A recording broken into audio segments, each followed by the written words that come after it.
اللہ اولہا و آخرہا۔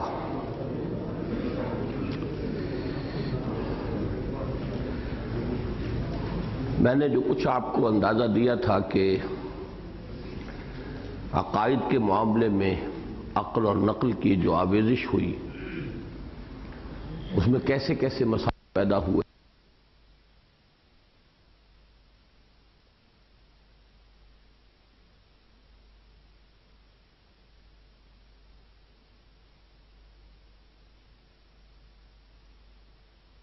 آیا اللہ کوئی محدود ہستی ہے، کسی خاص جگہ پر ہے، کسی خاص مقام پر ہے،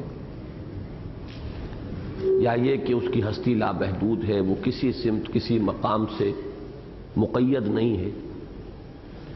اب ظاہر بات ہے کہ عقل تو ادھر لائے گی کہ وہ تو اس کی ہستی غیر محدود لامتناہی، اس کی صفات بھی غیر محدود لامتناہی،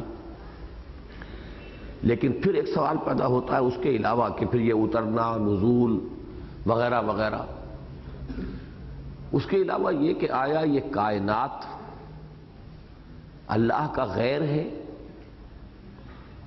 اللہ اس سے باہر ہے؟ اگر اس کائنات کے علاوہ ہے، علیحدہ ہے، باہر ہے، تو اللہ کی ذات محدود ہو گئی؟ اب یہ پھر ہیں جو پڑھتے ہیں یہاں سے وہ مسئلہ، یہ مابعد الطبیعات کا مسئلہ ہے۔ اس کے لیے عنوان ہے ربط الحادث بالقدیم۔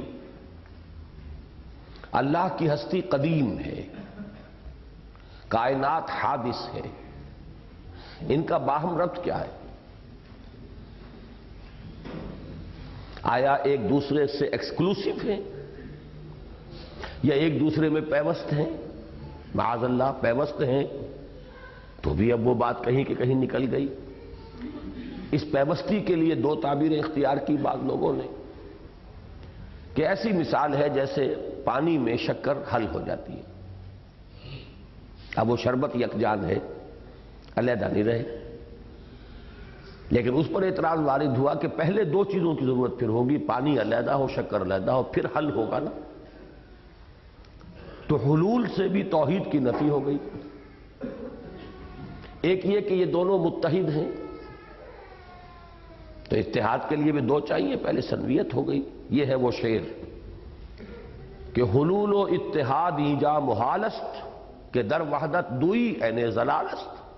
حلول کے لیے بھی پہلے دو چاہیے اور اتحاد کے لیے بھی پہلے دو وجود چاہیے جو متحد ہو گئے۔ ہم کہتے ہیں نا کہ ایک حیوانی وجود، ایک روحانی وجود، دونوں متحد ہیں ہمارے وجود میں، تو دو تو ہو گئے نا۔ یہ ہے مسئلہ جو منطقی طور پر پھر جاتا ہے وحدت الوجود پر۔ اسی طریقے سے مثلا اب یہ بات کہ اللہ راضی ہوتا ہے، اللہ ناراض ہوتا ہے، اس کا مطلب یہ ہے کہ اللہ میں انفعال ہے، یہ انفعالی کیفیات ہیں، تأثر ہے۔ یہ تو آپ نے اچھا کام کیا میں راضی ہوا، آپ نے برا کام کیا میں ناراض ہوا، میں نے آپ کے فعل سے تأثر لیا ہے، تو یہ شے اللہ کی ذات سے فروتر ہے۔ اللہ ہمارے افعال سے متاثر ہوتا ہے۔ پھر صفات جو ہیں وہ تو ذات سے علیحدہ ایک شے شمار ہوتی ہے۔ ایک شخص پہلے جاہل تھا اب عالم ہو گیا، علم کی صفت پہلے نہیں تھی اب آ گئی، لیکن یہ کہ دو چیزیں علیحدہ تو ہوئی نا۔ ایک شخص تھا جس میں استعداد تھی علم کی، ایک علم جو اسے حاصل ہوا، تو اللہ کی صفات کی کیا کیفیت ہے؟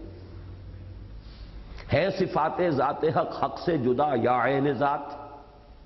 کیا مانے انہیں؟ عین مانے کہ غیر مانے؟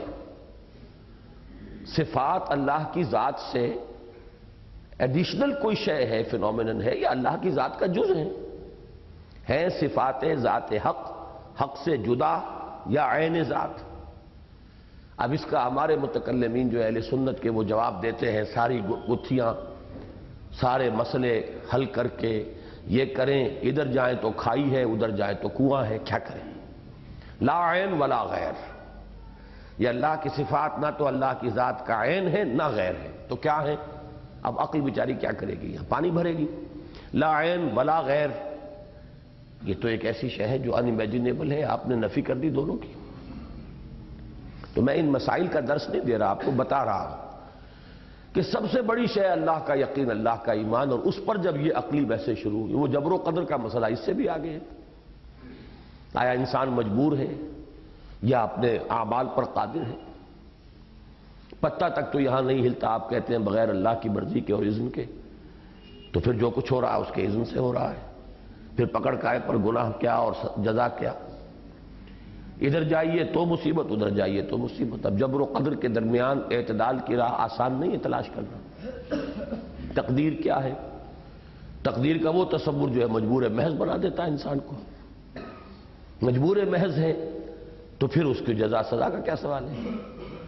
تو یہ میں صرف آپ کے سامنے یعنی وہ دے رہا ہوں کہ اب جب ان الجھنوں میں اگر انسان مبتلا ہو جائے تو وہ ایمان جو جہاد اور قتال اور اللہ کا بول بالا کرنے کے لیے درکار ہے وہ بیچارہ تو ختم ہوا۔ اب تو وہ قیل و قال ہے حقیقی ہے۔ کلام اللہ کے الفاظ حادث کے قدیم، آیا قرآن بھی حادث ہے یا قدیم ہے؟ اب اس میں اگر ہم کہتے نہیں اللہ کی کتاب ہے یہ قدیم ہے، تو یہ بھی تو ہم نے ایک نئی منطقی اصطلاح میں ایک بات کہی ہے، قرآن میں تو لکھا ہوا نہیں ہے یہ، نہ حضور نے ان الفاظ میں یہ بات کہی ہے۔ تو یہ بات سمجھ لیجئے، اس کا بعد میں بھی ذکر آئے گا کہ جو بھی عقائد مرتب ہوئے ہیں، خواہ وہ اشاعرہ کے ہوں اور خواہ وہ ماتریدی ہو، یہ بھی اس وقت کی جو منطقی ٹرمینالوجی تھی اس میں حتی الامکان کوشش کی گئی کہ ایمانی حقائق کو سمو دیا جائے، ورنہ یہ مسائل جو ہیں بڑے ٹیڑھے ہیں، انہی سے وہ باتیں چلی ہیں، پھر وحدت الوجود بھی، خلق قرآن بھی، جبر و قدر بھی، اور جب ان بھول بھلائیوں میں انسان گم ہو جائے تو وہ ایمان اور یقین اور جس کے نتیجے میں پھر وہ گاڑی آگے چلے، دعوت، تبلیغ، جہاد، قتال، وہ نہیں پھر